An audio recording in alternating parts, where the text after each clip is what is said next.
Welcome to Truth Broadcast. It's Andreas Quintana here again, and today I'm going to talk about something a little bit different than the last couple of episodes.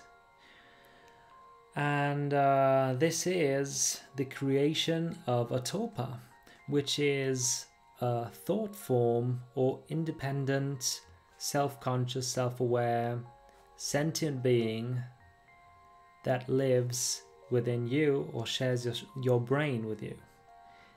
And when you create this being, you'll be able to interact and communicate with it as if it were another person.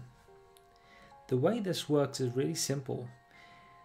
Well, it's not that simple at all if you consider that it takes many weeks to complete the task, because you have to constantly talk to your tulpa, and it doesn't respond straight away.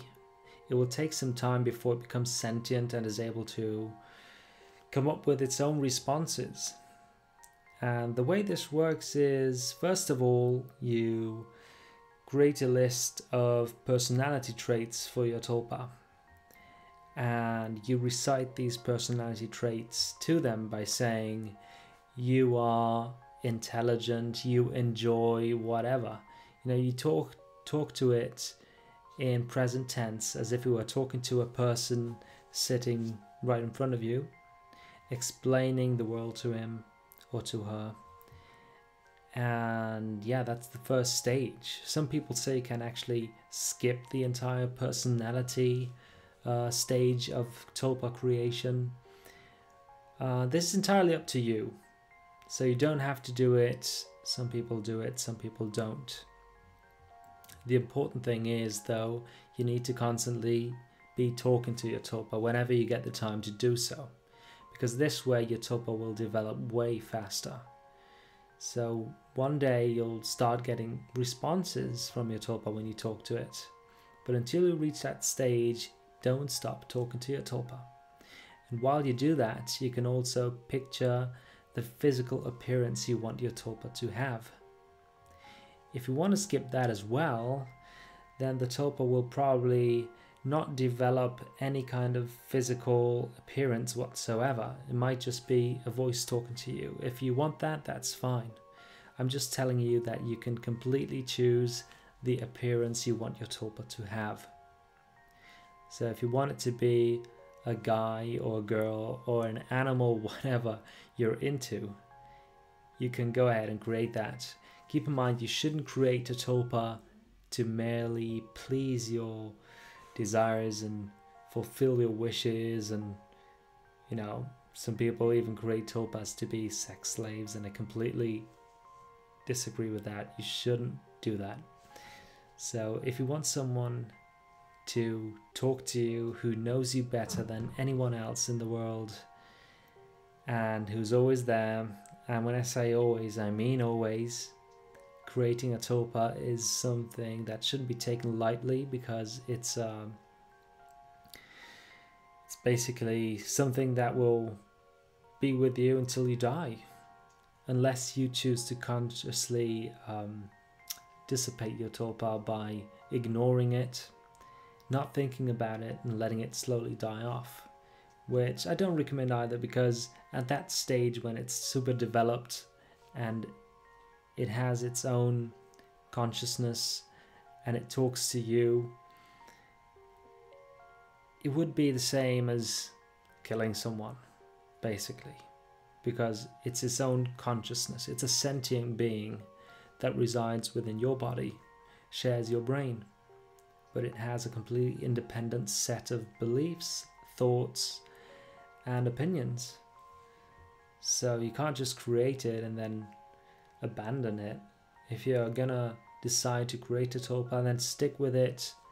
Keep developing your tulpa until it reaches sentience, which I call. That's when it starts to think and talk on its own. And yeah, be sure to be very detailed with your visualization of what the physical appearance should be like if you want something specific. But don't be disappointed if the Tulpa chooses to change a couple of things here and there, because they like to do that. You might envision your Tulpa to be a certain way, and it might want to change the hairstyle or the color or something, but it will choose something that you will like because it can draw from your unconscious, so it knows what you desire deep within. So that will be fine, and you have to respect the will of the Tulpa, because you might have created it, but you don't own it. Okay? There needs to be some kind of mutual respect for a relationship between a human being and a Tulpa, as a partner, as a friend, can work out. This may seem crazy to you, but if you want to research this topic in a little bit more detail, I would recommend going to the website tulpa.info. That is T-U-A... No, it's not. It's TULPA.info. And that's a great site for reference if you want to learn more about tulpas. There are Tulpa creation guides on there which will tell you which steps you need to take to create a Tulpa. Keep in mind that these are only guidelines. You don't have to follow one guide to the point. You have to find out what works best for you, because each and every brain works differently, and what works for one person might not work for the other person. So find what works out for you, and if you're willing to commit to take care of a sentient being that's gonna be with you until the day you die, then yeah, go ahead and do so. You won't regret it if you really stand behind that choice. So yeah, that's it for this episode, and happy Tulpa creating. Bye.